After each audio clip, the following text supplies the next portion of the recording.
Selamat berjumpa kembali Bapak Ibu, Saudara-saudari, umat beriman terkasih dalam Tuhan. Selamat berhari Minggu bersama keluarga dan komunitas Anda. Minggu Prapaskah keempat tahun B, 10 Maret 2024. Seringkali juga disebut sebagai Minggu Letare atau Minggu Sukacita. Saudara Magus CSSR mengajak kita sekalian merenungkan kutipan Injil Yohanes bab 3 ayat 14 sampai 21.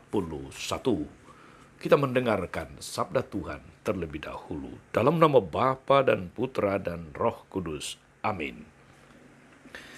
Sekali peristiwa, Yesus berkata kepada Nikodemus yang datang kepadanya pada waktu malam. Sama seperti Musa meninggikan ular di padang gurun, demikian juga Putra Manusia harus ditinggikan, supaya setiap orang yang percaya kepadanya beroleh hidup yang kekal. Karena Allah begitu mengasihi dunia, sehingga Dia mengaruniakan putranya yang tunggal, supaya setiap orang yang percaya kepadanya tidak binasa, melainkan beroleh hidup yang kekal. Sebab Allah mengutus putranya ke dalam dunia bukan untuk menghakimi dunia, melainkan supaya dunia selamat melalui Dia. Siapa saja yang percaya kepadanya, ia tidak akan dihukum. Siapa saja yang tidak percaya, ia telah berada di bawah hukuman. Sebab ia tidak percaya dalam nama Putra Tunggal Allah. Inilah hukuman itu. Cahaya telah datang ke dalam dunia, tapi manusia lebih menyukai kegelapan daripada cahaya, sebab perbuatan-perbuatan mereka jahat. Sebab siapa saja yang berbuat jahat membenci cahaya dan tidak datang kepada cahaya itu, supaya perbuatan-perbuatannya yang jahat itu tidak tampak. Tapi siapa saja yang melakukan yang benar, ia datang kepada cahaya, supaya menjadi nyata bahwa perbuatan-perbuatannya dilakukan di dalam Allah. Demikianlah sabda Tuhan. Bapak Ibu Saudara-saudari, umat beriman terkasih dalam Tuhan kita Yesus Kristus. Seorang anak sekolah, anak SD, pada saat pelajaran matematika ditanya oleh gurunya, nama anak itu Angel. Angel, 2 tambah 2 berapa? Jawabannya adalah Yesus. Semua pertanyaan apapun dijawab Yesus. Lalu gurunya bertanya demikian. Angel selalu menjawab Yesus. Mengapa? Lalu Angel menjelaskan bahwa kata mama, Yesus itu adalah jawaban atas segala persoalan. Gurunya tidak bisa berkata apa-apa lagi. Karena anak ini menjawab menurut apa kata mamanya. Apapun soalnya, jawabannya adalah Yesus. Tentu saja saudara-saudari, jawaban Angel bukan jawaban matematis.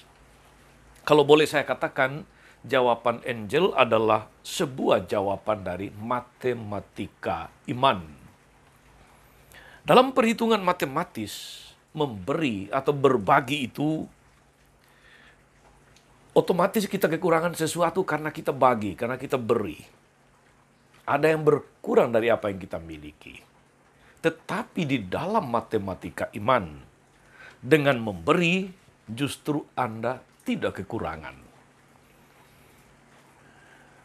Saudari-saudara, matematika iman atau matematika Tuhan itu juga yang disuarakan oleh Yesus dalam sabda Tuhan hari ini.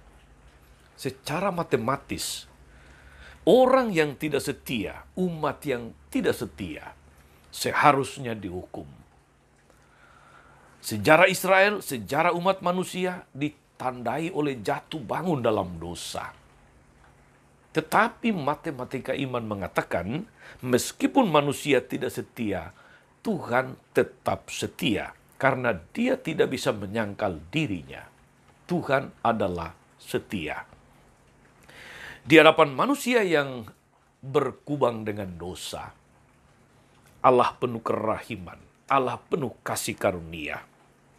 Seandainya saudara-saudari, Tuhan memakai matematika kita Maka pertanyaannya adalah siapakah yang akan selamat? Kata pemazmur, seandainya Tuhan memperhitungkan kesalahan, siapakah dapat bertahan?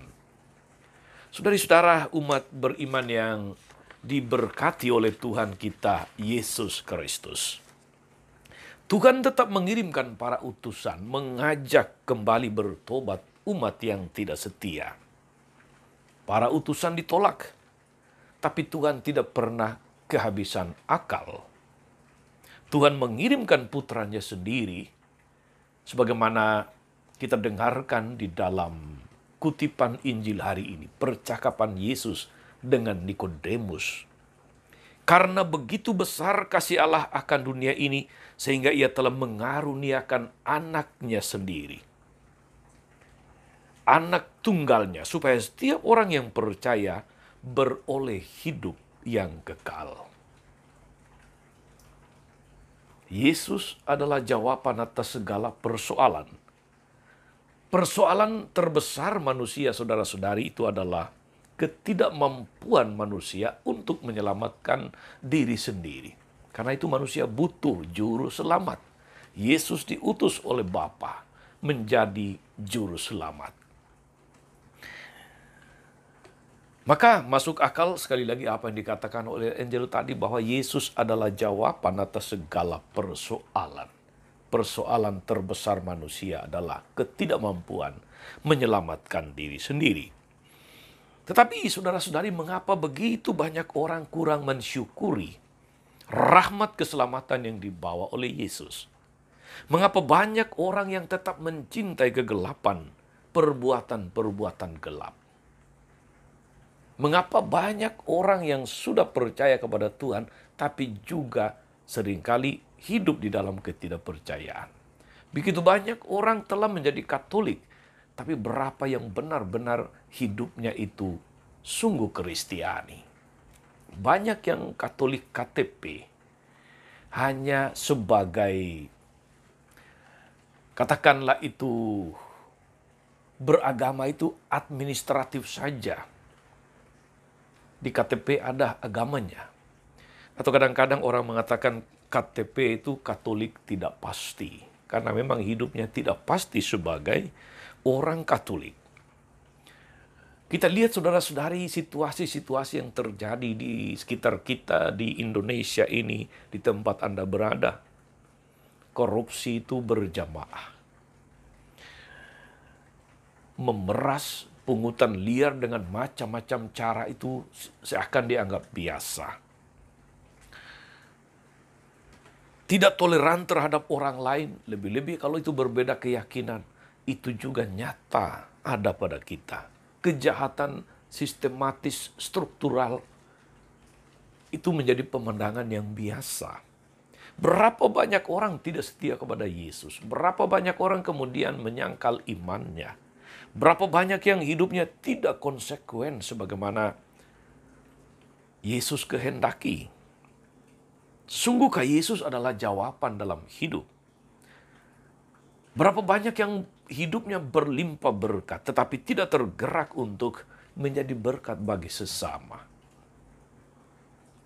Saudari-saudara, masa Prapaskah adalah masa yang tampan untuk merenungkan jati diri kita sebagai orang-orang Kristiani, para pengikut Kristus.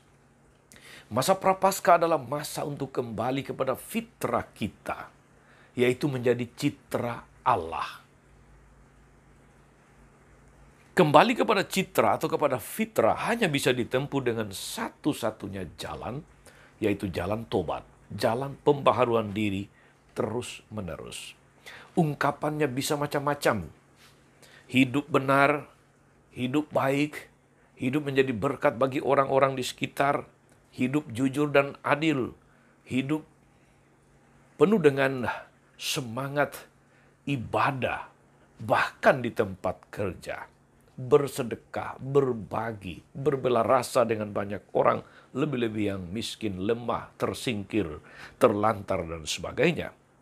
Dan tentu saja juga menimba rahmat, pengampunan dosa dari Tuhan melalui sakramen tobat. Saudari-saudara, moga-moga matematika iman kita senantiasa kita hayati, bahwa meskipun kita berdosa, Tuhan tetap setia. Tapi itu bukan alasan supaya kita tetap hidup dalam ketidaksetiaan. Yang penting Tuhan tetap setia. Dia yang tetap setia itu memanggil kita untuk terus-menerus lahir kembali, seperti percakapan Yesus dengan Nikodemus. Lahir kembali seperti bagaimana Tuhan menciptakan, kembali menjadi citra Allah, menjadi gambar Allah yang kelihatan. Moga-moga saudara-saudari dengan mendengar, merenungkan firman Tuhan hari ini, kita semakin menjadi pribadi-pribadi yang menyadari citra kita di hadapan Tuhan. Citra yang seringkali rusak oleh karena dosa, dan karena itu kita perlu untuk kembali kepada citra kita sebagai citra Allah. Kembali kepada fitrah, untuk itu perlu lahir kembali. Tuhan Yesus memberkati. Amin. Tuhan Yesus Kristus, kami bersyukur atas firman-Mu yang sungguh meneguhkan kami untuk hidup seperti citra-Mu sendiri. Oleh karena itu mampukan kami untuk membaharui diri terus-menerus, lahir kembali sebagaimana Engkau kehendaki, sebagaimana Engkau menciptakan kami sejak awal mula. Semoga dengan demikian hidup kami senantiasa merupakan pujian bagi nama-Mu dan berkat bagi banyak orang. Terpujilah Engkau Tuhan sepanjang segala masa. Amin. Saudari-saudara sekalian, berkat Allah turun atas saudara-saudari. Atas mereka yang kita doakan atau kita janjikan doa mereka yang sakit dan menderita. Segala rencana, karya, dan pelayanan hari ini, Bapa, Putra, dan Roh Kudus. Amin. Tetap sehat, teruslah menjadi berkat. Jangan lupa like, subscribe, nyalakan lonceng notifikasinya. Salam 52, Tuhan memberkati.